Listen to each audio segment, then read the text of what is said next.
Welcome to the Tech Egg. Don't get scrambled. Enjoy the video. In this video, I will explain how to secure your iPhone from hackers. First, set a strong, unique passcode for your device. Then, enable Face ID or Touch ID for quick and secure access. Always keep your iOS software updated to the latest version to patch vulnerabilities.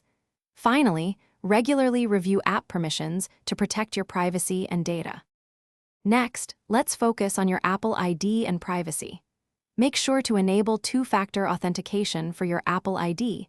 This adds a crucial layer of security. Take time to review location services for all your apps and system services. You should also limit ad tracking in your privacy settings and disable Share iPhone Analytics for enhanced privacy.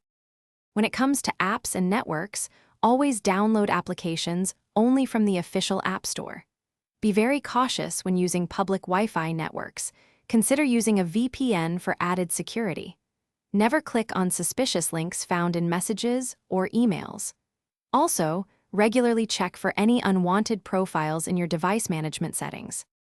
Finally, let's talk about protecting your data. Encrypt your iPhone backups in Finder or iTunes to keep your information secure. Always use strong, unique passwords for all your online accounts. Make sure to regularly back up your iPhone data to iCloud or a computer. If you ever sell your device, remember to erase all content and settings first. Thanks for watching. Consider subscribing if I helped unscramble your problems.